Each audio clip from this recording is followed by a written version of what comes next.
আসসালামু আলাইকুম বন্ধুরা, কেমন আছো সবাই? আশা করি সবাই অনেক অনেক ভালো আছো। তো আজকে হচ্ছে শুকনো বড়ই দিয়ে আচার বানাবো। আর এই শুকনো বড়ইটা হচ্ছে ঢেঁকিতে পাড়ানো। দেখুন আটিটা আলাদা করে ফেলছি, আর হচ্ছে উপরের চোকলাটা সেটাও আলাদা করে ফেলছি। আর এই দুই রকমের বড়ই দিয়েই হচ্ছে দুই রকমের আচার হবে, ভিন্ন স্বাদের। তো আটির আচার আলাদা হবে আর চোকলার আচারটা আলাদা হবে। তো প্রথমে আমি হচ্ছে গুঁড়ো মরিচটা হালকা করে টেলে নিচ্ছি। এবার দিয়ে দেবো হচ্ছে পানি, দিয়ে দিয়েছি দুটো এলাচ,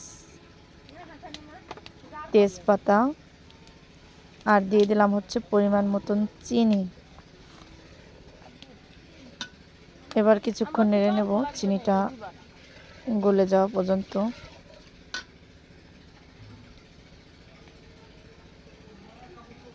এবার হচ্ছে দিয়ে দিলাম বিট লবণ আর লবণ। বিট লবণটা দিলে আচারটা একটু বেশি স্বাদের হয়।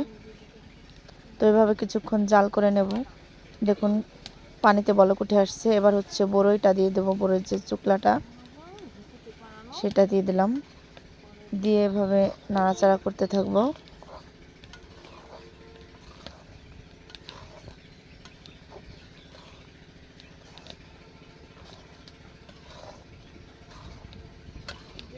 আর এই আচারটা হচ্ছে অনবরত নাড়তে থাকতে হবে।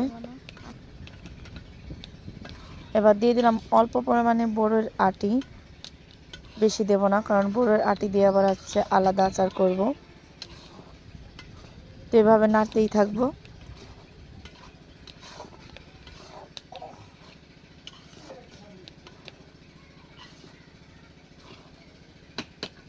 এইভাবে হচ্ছে আচারটাকে নাড়তেই থাকবো। আর যে তেলে রাখা মরিচটা হচ্ছে এবার দিয়ে দেবো বড়ইয়ের আচারের মধ্যে, দিয়ে আবার নাড়তে থাকবো।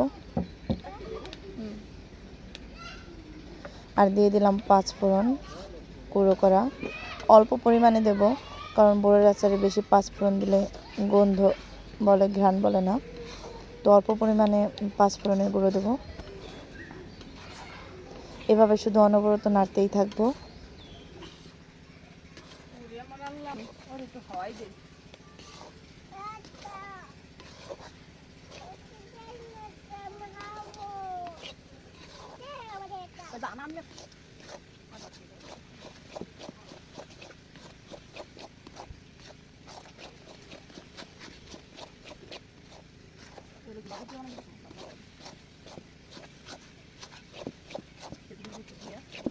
অনবরত নাড়তে নাড়তে কিন্তু আমার আচারটা প্রায় হয়ে আসছে। দেখুন একদম আঠা ধরে গেছে। এবার হচ্ছে আচারটা বেড়ে নিচ্ছি।